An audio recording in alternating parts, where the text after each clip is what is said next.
Bienvenidos una vez más a Perfiles Constitucionales. El día de hoy es una sesión que a mí me da muchísima alegría porque es de esas sesiones en las que hay oportunidad de saludar a los amigos que son expertos en los temas constitucionales, que me da oportunidad de saludarlos, aunque sea en vivo en Zoom, porque estamos a la distancia y aquí en Campeche. Mi querido amigo Miguel está en la Ciudad de México, pero que no podía dejar de invitarlo al espacio de Perfiles, porque sin duda alguna es una de las mentes jóvenes muy brillantes de los juristas en México el día de hoy. Me voy a permitir, bienvenido Miguel, me voy a permitir Gracias, doctor. hacer una lectura rápida de tu semblanza curricular.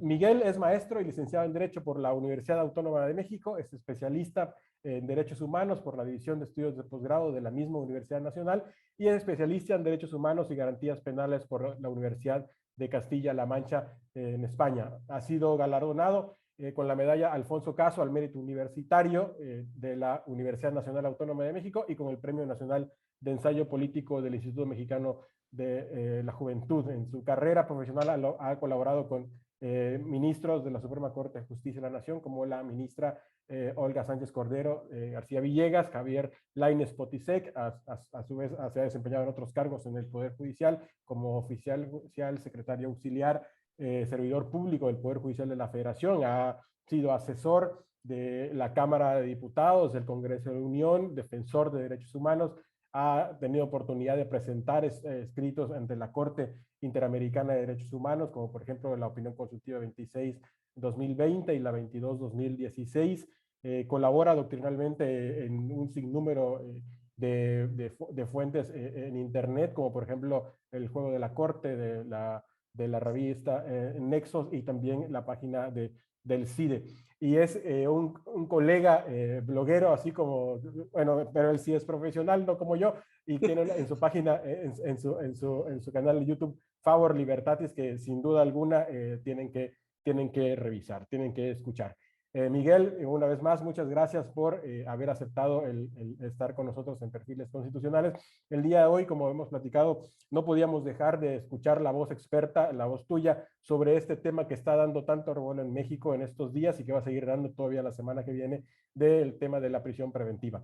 Miguel, pues si quieres vamos abordando, ¿no? En primer lugar, nos gustaría escucharte sobre, a ver, en términos más o menos como doctrinales, ¿qué es la prisión preventiva oficiosa y cuál es la relación con las otras figuras, como la prisión en general o con el arraigo que están, en tu opinión?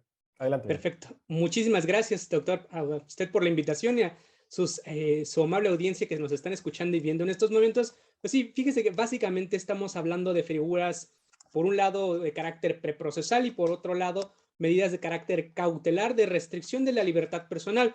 En cuanto al arraigo, pues bueno, es una figura de carácter preprocesal porque es básicamente una detención para llevar a cabo una investigación, mientras que la prisión preventiva pues tiene dos modalidades, ¿verdad? Aquella que ya conocíamos desde los años 2000, 2008, lo que hoy se conoce como prisión preventiva justificada o razonada, en donde a través de una serie de elementos y en atención al caso, el juez de control en nuestro sistema actualmente, el sistema oral acusatorio, pues puede determinar si una persona, bueno, debe de permanecer en prisión para la salvaguarda de algunos bienes jurídicos, ¿no? Como la protección de los derechos de las víctimas, para que no se sustraiga de la acción de justicia y entre otros, en contraste con la prisión preventiva oficiosa, que se considera, pues sí, evidentemente como una medida cautelar de restricción a la libertad personal, pero vamos a decirlo así, taxativa, porque a través de un listado de delitos previstos en el artículo 19, párrafo segundo de la Constitución, bueno, se aplicará de manera oficiosa, es decir, automática. Entonces hay un contraste, digamos, entre prisión preventiva razonada, justificada,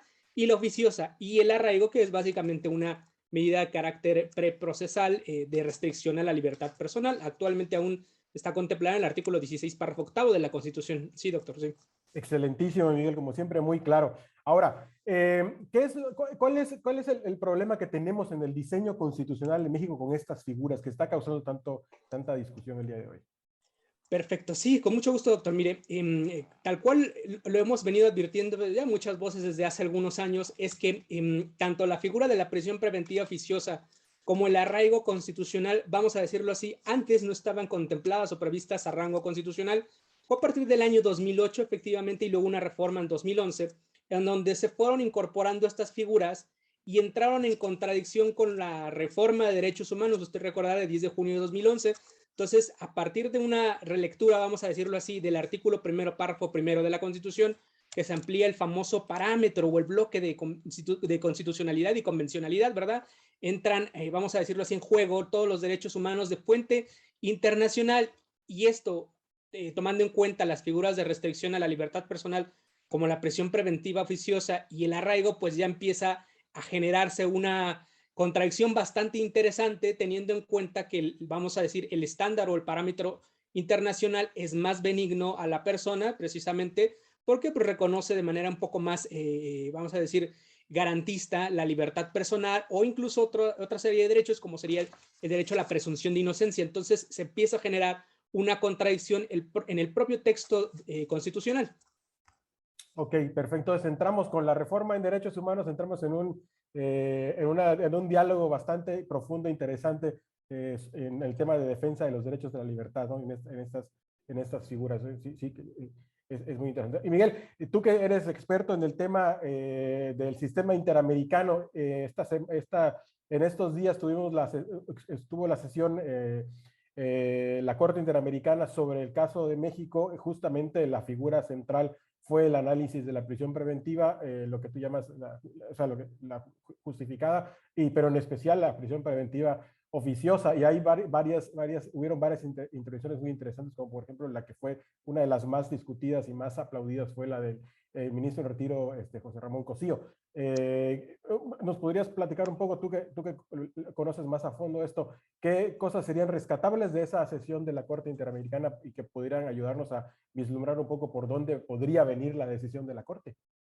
Con mucho gusto, doctor. Mire, básicamente, pues la audiencia aún no ha cerrado, vamos a decirlo, el procedimiento aún está en la etapa de instrucción. Falta una etapa más de alegatos finales por parte de las víctimas, sus representantes, los representantes del Estado mexicano. Básicamente falta, digamos, el cierre de la instrucción del procedimiento internacional.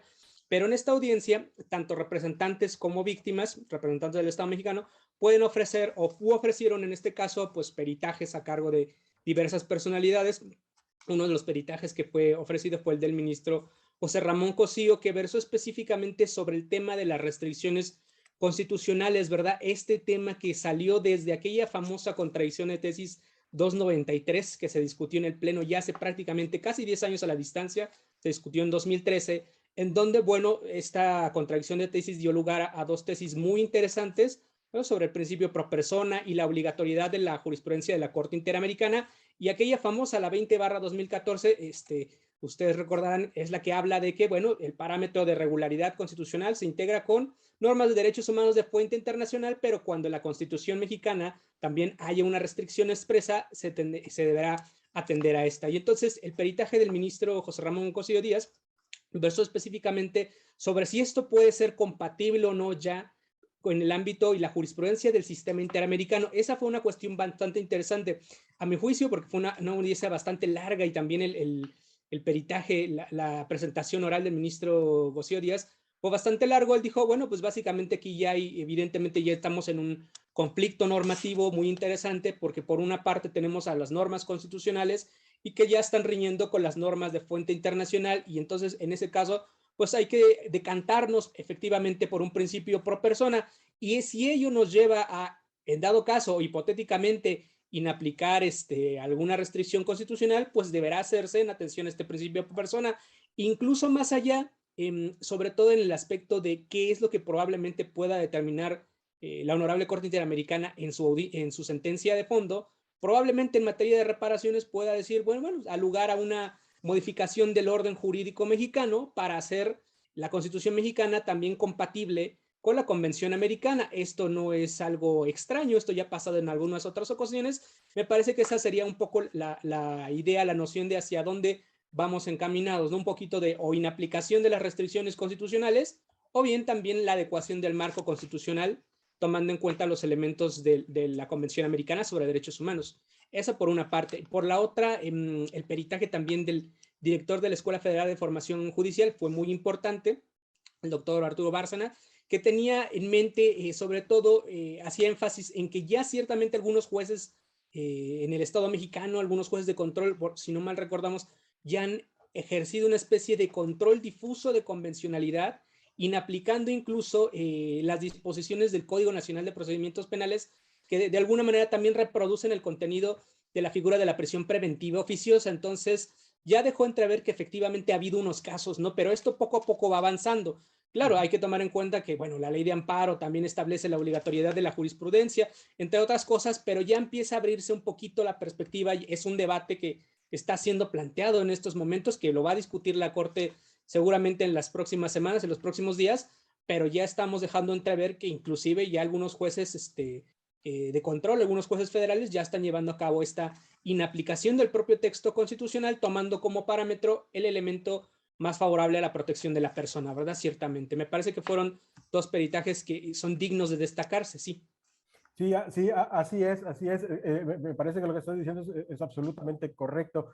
La discusión está bastante viva el día de hoy. Todavía estaba viendo, me parece que hoy salió una columna del doctor Diego Valadez en donde hace una afirmación bastante interesante y contundente, ¿no?